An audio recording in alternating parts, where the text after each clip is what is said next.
Je vous propose que nous commencions cette commission, peut-être par une première information sur le report de l'audition de Lionel Jospin, qui était donc prévue hier et qui, pour des raisons que chacun aura compris, a été reportée. Elle aura lieu le 27, mardi 27, c'est-à-dire pas mardi prochain, mais mardi de la semaine d'après, à 16h30. Voilà, dans la même configuration, probablement salle Lamartine. Nous avons aujourd'hui à l'ordre du jour 3 points. L'examen d'une proposition de loi dont François Sauvadet est le rapporteur qui vise à reconnaître le vote blanc aux élections. Puis nous aurons une proposition de nomination, deux propositions de nomination, une sur une proposition de loi organique et sur une procédure d'audition que nous allons devoir avoir à organiser assez rapidement. Je donne la parole à François Sauvadet. Merci, Monsieur le Président. D'abord, vous dire tout le plaisir que je me retrouver dans cette commission des lois pour la première fois. C'est une première pour moi, en tout cas. Et ce qui me vaut d'être là, vous l'avez rappelé, c'est la présentation d'une proposition de loi qui vise à reconnaître le vote blanc. D'abord, si vous le voulez bien, d'abord un regret. C'est l'expression d'un regret, c'est d'avoir vu que, puisque vous parliez de Lionel Jospin, qui a remis son rapport sur la rénovation de la vie publique, qui n'a pas du tout évoqué, même d'un simple mot, la reconnaissance du vote blanc comme pouvant participer de cette rénovation de la vie publique. Pourtant, je suis convaincu que cette reconnaissance contribuerait à un renouveau démocratique, en tout cas un constat démocratique, pour reprendre le titre même du rapport Jospin. Bien, la reconnaissance du vote blanc, vous le savez tous, mes chers collègues, n'est pas une question nouvelle, loin s'en faut. Elle a été régulièrement d'ailleurs débattue ici même et dans l'hémicycle et proposée par plusieurs associations, par de nombreux citoyens. Chacun d'entre nous dans sa circonscription a été régulièrement questionné sur et saisi par des questions d'électeurs qui s'étonnent que le bulletin blanc, le vote blanc, ne soit pas distingué d'un vote nul. Et pour tout dire, je trouve quand même qu'il est assez troublant qu'au XXIe siècle, à l'heure où on scrute de plus en plus finement l'état de l'opinion et les comportements électoraux, on ne puisse pas connaître l'ampleur exacte du phénomène du vote blanc, puisqu'il est assimilé, et en tout cas, il est aux côtés des votes nuls, et sans pouvoir distinguer l'un ou l'autre. Donc il s'agit de cette demande de reconnaissance. Elle était largement relayée par nos compatriotes. D'ailleurs, vous avez observé qu'il y a eu un sondage. Je ne suis pas un fervent à évoquer les sondages, mais il y a un sondage qui vient d'être publié et qui indique que près de 70% des Français estiment qu'il est nécessaire de reconnaître enfin le vote blanc aux élections. Sondage avant-hier. Je dois vous dire à la vérité, Monsieur le Président, que je ne l'ai pas suscité, ce sondage. Mais en tout cas, il tombe à point au moment où on examine dans cette commission des lois ce texte que je vous propose. Moi, je pense qu'il aurait été aussi particulièrement intéressant de disposer d'un décompte précis des votes blancs lors de la dernière élection présidentielle, parce qu'on aurait pu voir que, en fait, le président de la République, mais ça valait aussi pour une autre élection précédente, n'avait pas obtenu la majorité absolue des votants, puisque seulement 48,6% des citoyens ayant déposé un bulletin dans l'urne ont choisi François Hollande, qui a en revanche obtenu, puisqu'on ne les compte pas en suffrage exprimé, les votes blancs et nuls, qui a en revanche obtenu 51,6% des suffrages exprimés. Donc, au second tour de cette élection de 2012, les bulletins blancs et nuls avaient représenté 5,8% des votants. 5,8%, c'est pas anecdotique. Et il faut remonter pratiquement à l'élection de 69, certains d'entre vous, en tout cas, s'en souviennent probablement, le choix entre bonnet blanc et blanc bonnet pour trouver un chiffre supérieur qui avait été 6,4% des votants.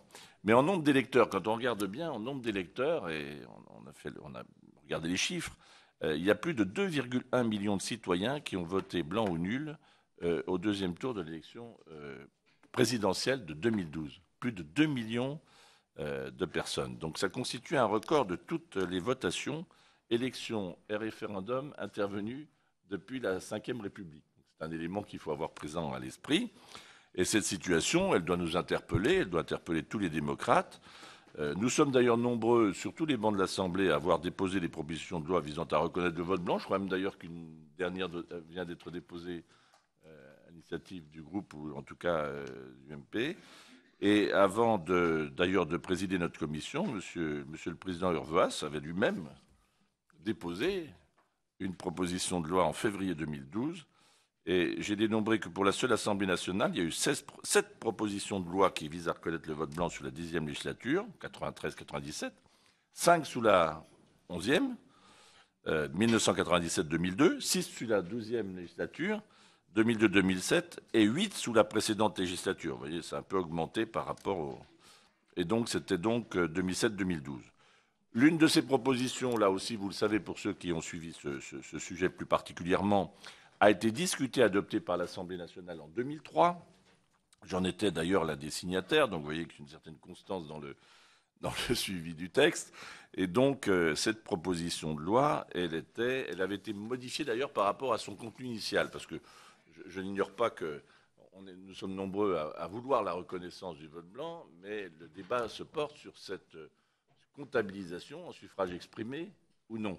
Et d'ailleurs, la proposition de loi qui avait été adoptée en 2003 a été modifiée puisqu'elle visait à reconnaître le vote blanc par un décompte séparé, donc ne pas assimiler le vote blanc à un nul, et dans le même temps, sans les inclure dans le suffrage exprimé. Donc c'était la convergence auquel était parvenue l'Assemblée pour transmettre ce texte. Alors, ce texte est actuellement dans la navette, mais vous le savez, nous avons là une problématique qui a été posée par l'adoption récente d'un texte au Sénat, et il y a donc un recours qui est devant le Conseil constitutionnel.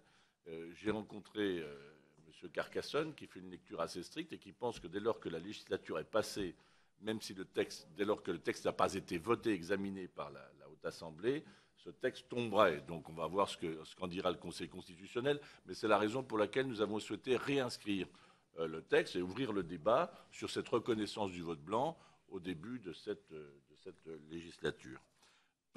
Alors évidemment, le texte que je vous propose, il est ambitieux, Monsieur le Président, puisqu'il vise à reconnaître dans les suffrages exprimés le vote blanc. Et c'est une véritable reconnaissance juridique du phénomène du vote blanc, donc que je vous propose avec cette proposition de loi. Les votes blancs seraient décomptés de façon séparée des votes nuls, mais je vous propose de les prendre en compte pour le calcul des suffrages exprimés. Pourquoi je vous propose ça? Parce que je trouve qu'il y a une certaine hypocrisie à considérer qu'on reconnaîtrait le vote blanc comme étant une expression d'un suffrage et à considérer comme motif qui ne distingue pas parmi les candidats un nom, il ne pourrait pas être considéré comme étant exprimé. Je trouve que là, il y a une hypocrisie. En tout cas, je serais très intéressé de vous entendre, Monsieur le Président, comme d'entendre les porte-paroles des différents groupes sur cette appréciation de la notion d'expression. J'ai d'ailleurs rencontré M. Carcassonne très longuement hier, qui, pour lui, considère que le fondement même juridique de l'expression, c'est le choix du candidat. Et moi, je considérais que dès lors qu'on reconnaît le vote blanc comme étant un moyen d'expression, c'est-à-dire de ne pas se reconnaître, c'est aussi une expression politique du citoyen. Voilà le débat tel qu'il se profile. Alors, pour les référendums, l'innovation aurait beaucoup de pertinence de les considérer, d'ailleurs sans avoir de conséquences juridiques marquées. Mais ça permettrait, en tout cas, à quelqu'un qui est invité à répondre oui ou non pour un référendum, de pouvoir dire, écoutez, moi je ne me reconnais pas du tout dans la question qui est posée, sans pour autant s'abstenir. Donc ce serait un acte citoyen d'aller voter et de dire, votre question, je ne la comprends pas, elle ne m'intéresse pas, donc je vote blanc. C'est sûr que pour les élections dans les suffrages à la proportionnelle, ça n'aurait pas non plus grande conséquence de reconnaître le vote blanc comme suffrage exprimé, puisque le principe même de la proportionnelle continuerait de s'appliquer. Alors, j'ignore pas qu'au scrutin majoritaire, la prise en compte des votes blancs comme suffrage exprimé aurait là des conséquences qu'il ne faut pas nier, et notamment sur l'élection au premier tour, à laquelle vous êtes tous très attachés, j'imagine, en tout cas comme une forme d'espérance, pour vous-même d'abord. Mais il est sûr que la comptabilisation des suffrages exprimés au premier tour d'une élection pour atteindre les 50% rendrait plus complexe la tâche de franchir ce stade. Au second tour, ça se décide à la majorité relative, donc il n'y a pas puisque c'est le candidat le mieux placé qui l'emporte, là il n'y aurait pas de conséquences particulières sur l'offre politique et sur le choix. Bon, en tout cas, Il reste une question, c'est celle de l'élection du président de la République, qui renvoie cette fois à notre Constitution, et pour laquelle, effectivement, je crois que c'était l'article 7 de la Constitution, qui prévoit que le président de la République est élu avec plus de 50% des voix. Alors, évidemment, si on comptabilise, on l'a vu dans l'exemple qu'on a pris avec les 2,1 millions de bulletins nuls ou blancs, et qu'on les prend en compte, le président de la République n'aurait pas pu être élu au second tour, constitutionnellement, faute d'avoir atteint les 50%. Enfin, comme j'ai cru comprendre, j'ai écouté le président de la République hier, qu'il y aurait une révision constitutionnelle pendante sur un certain nombre de sujets. Après tout, si la volonté était affirmée, Monsieur le Président, de s'engager dans cette voie de la reconnaissance pleine et entière du vote blanc comme un suffrage exprimé, il y aurait là une fenêtre de tir, si je puis me permettre, qui pourrait être tout à fait utilisée, pour autant que, Monsieur le Président, que ce soit une volonté partagée. Bon, en tout cas, moi, ce que je pense, c'est que ça pourrait contribuer à détourner les personnes de l'abstention. On voit que c'est quand même un mal notamment sur les élections territoriales. On l'a vu pour les cantonales, pour des régionales, avec des taux de participation très faibles, en tout cas trop faibles, pour qui est attaché à la démocratie, nous sommes tous. Et puis, ça pourrait éviter aussi la reconnaissance du vote blanc, le recours au vote extrême, qui est aussi pas un vote d'adhésion souvent, mais qui est un vote de rejet, ou en tout cas de ne pas se reconnaître dans l'offre politique telle qu'elle est proposée. D'ailleurs, j'observe, et je vous y attentif dans le rapport, vous remarquerez que ce choix politique du vote blanc n'est pas une affabulation, le fait que ça corresponde à un choix politique. Parce qu'on observe que chaque fois au second tour, le nombre de bulletins blancs et nuls augmente singulièrement dans l'élection. Ça veut dire que lorsque l'offre se réduit, évidemment, par les candidats sélectionnés au second tour, vous avez une montée du vote blanc, ce qui veut bien dire qu'il y a une traduction politique que les citoyens entendent donner par son vote blanc, c'est-à-dire qu'il participe à la vie citoyenne, mais il veut indiquer très clairement qu'il ne se reconnaît pas dans l'offre politique telle qu'elle est proposée. Voilà, je ne vais pas être beaucoup plus long parce que c'est un sujet que vous connaissez bien. Il y a juste un point sur lequel je veux aussi vous rendre attentif, mes chers collègues, c'est la reconnaissance du vote blanc existe déjà pour partie lorsque vous avez une votation électronique, puisque vous avez la touche blanc qui est indiquée. D'ailleurs, ça avait fait l'objet de commentaires de la part du Conseil d'État et aussi, je crois, du Conseil constitutionnel, Monsieur le Président. Et donc, voilà, il y a des difficultés juridiques qui sont incontestables. Mais après tout, mes chers collègues, je vous invite à considérer que le thermomètre de l'élection doit être utilisé à plein et de reconnaître finalement le vote blanc comme étant aussi un moyen d'expression démocratique de nos compatriotes. Voilà, Monsieur le Président, vous priant de m'excuser d'avoir été un peu long. Mais vous n'avez pas à vous excuser. Dans cette commission, la parole est libre et autant qu'on le veut. Donc du coup, il n'y a aucune difficulté, d'autant que vous avez apporté tous les éléments du débat qui, pour ceux qui se passionnent par ce sujet, je confesse que j'en suis, nourriront les archives de l'Assemblée nationale, puisque je vous renvoie à des débats exactement identique en janvier 2003 sur la proposition de loi que vous avez évoquée, mon cher collègue, dans la commission des lois qui était alors présidée par Pascal Clément. Le rapporteur était Gérard Vignoble. Vous en étiez, mon cher collègue, un des signataires. Et les rapports, j'ai regardé ce que vous avez écrit, j'ai relu celui de Gérard Vignoble. Il y a une actualisation qui a été faite, notamment le fait que vous avez rappelé que le président de la République a été élu avec moins de 50% des votants, ce qui est factuellement exact. D'ailleurs, comme Jacques Chirac en 1995, qui avait obtenu 52,6% des suffrages exprimés, mais 49% des votants. Donc nous avons une constance dans ces éléments. Mais c'est vrai qu'il y a deux difficultés juridiques.